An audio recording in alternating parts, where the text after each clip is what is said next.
Bonjour, je suis Léo, l'auteur de Dans les cordes. Dans les cordes, c'est un jeu de boxe pour deux joueurs pour des parties de 20 minutes environ et pour des adversaires de 12 ans et plus. Vous allez incarner deux boxeurs de renom, Lewis et Carpentier. Chaque boxeur va avoir une vie et une énergie. À chaque fois qu'on joue une carte, on va payer le coup en énergie.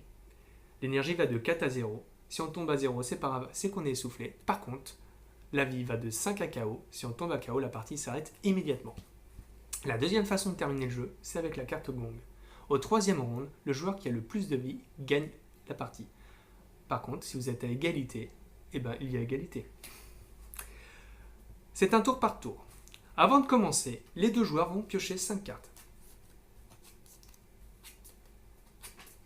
Parmi ces 5 cartes, vous allez choisir autant de cartes que vous voulez qui ne vous plaisent pas, les mettre sous la pioche et reprendre le même nombre.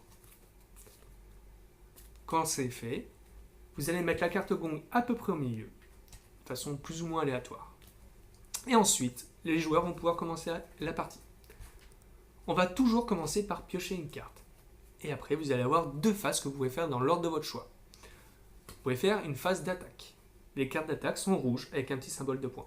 Toutes les cartes sont identiques, on va les lire de cette façon. En haut à gauche, le type. En haut à droite, l'énergie. Et en bas, l'effet qu'on applique. Vous pouvez jouer autant de cartes d'attaque que vous voulez, mais vous êtes limité avec votre énergie. C'est-à-dire que si vous avez 4 cartes, 4 jabs que vous pouvez jouer, vous ne pourrez pas en jouer un cinquième, parce que votre énergie va de 4 à 0. Vous pouvez jouer aussi pendant votre tour en phase d'attaque des cartes de riposte. Les ripostes, ce sont des contre-attaques. On peut les utiliser en attaque ou en défense. Si on la joue en attaque, on va juste faire l'effet d'attaque. Si par contre on la joue en défense, on va annuler l'attaque et en plus on va porter un coup. Donc un son un peu plus rentable en défense. Vous pouvez jouer aussi pendant votre tour ou pendant le tour de votre adversaire, en réponse à des attaques ou à des contre-attaques, jouer des cartes de contre, des esquives. Elles sont juste bleues et elles ont juste le symbole de bouclier. Vous pouvez jouer ensuite votre deuxième phase, la phase de récupération. On peut la faire avant ou après. Durant cette phase, vous avez le droit de jouer une seule carte jaune. Il y a 3 types de récupération différentes, soit de la récupération d'énergie, soit de la récupération de pioche, ou soit de la récupération de vie.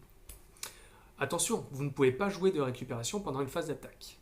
C'est-à-dire que vous ne pourrez pas faire rouge, jaune, rouge. C'est soit on l'a fait avant, soit on l'a fait après. La deuxième façon de récupérer de l'énergie, parce que vous allez voir que votre énergie descend très rapidement, c'est en crachant des cartes. Cracher des cartes, qu'est-ce que c'est ? C'est vous pouvez choisir de défausser une ou plusieurs cartes de votre main pour gagner une énergie.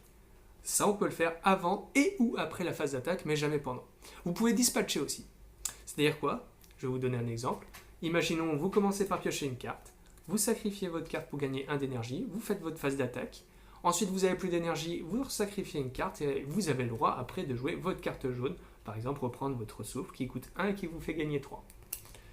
Ou vous avez le droit de cracher 3 cartes pour gagner 3 d'énergie pour jouer un gros crochet.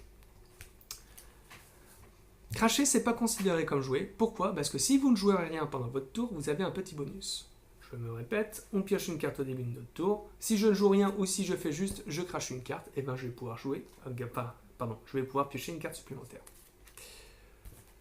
Vous avez à peu près tout. Maintenant, la carte gong. À un moment, un des deux joueurs va piocher cette carte-là. Quand il la pioche, il la révèle. Il repioche immédiatement une nouvelle carte et il termine son tour de façon classique. S'il met son adversaire KO, la partie s'arrête immédiatement. Sinon, à la fin du tour, les deux joueurs vont pouvoir choisir s'ils veulent gagner 1 point de vie ou 2 énergies. Une fois que c'est fait, on va récupérer toutes les cartes qui ont été crachées face cachée, excusez-moi, je ne l'ai pas dit tout à l'heure, toutes les cartes qui ont été jouées sur le ring face visible. On va mélanger le tout avec la carte gong. Et après, on va retirer la carte du dessus de la pioche pour dire fin du round 1 et on va placer le tas de cartes avec le gong sous la pioche. On fera ça pour le round 1, pour le round 2, et au round 3, ce sera le joueur qui aura le plus de vie qui gagne immédiatement. Alors on peut avoir des égalités.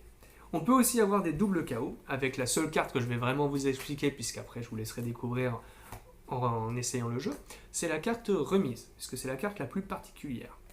La carte remise, c'est une carte de riposte, c'est une contre-attaque. On peut donc la jouer pendant son tour en attaque, ou en réponse à une contre-attaque, ou pendant le tour de son adversaire en réponse à une de ses attaques. Quand un joueur joue par exemple un jab, son adversaire va pouvoir faire une riposte. Jab va passer, puisque la remise ne compte pas. Et va mettre un point de dégâts à son adversaire, et remise va mettre aussi un point de dégâts à son adversaire. Dans le jeu, vous allez avoir aussi une petite aide. Cette aide-là, c'est la liste des coups et la liste des contre-attaques et des contres qui permettent de savoir quelle carte peut être jouée contre une autre. Donc vous pourrez regarder, par exemple, vous allez avoir le crochet qui est contré par un retrait de buste, pas de retrait et un blocage. Voilà, vous savez maintenant à peu près tout sur dans les cordes. Il n'y a plus qu'à essayer et puis de passer un bon moment.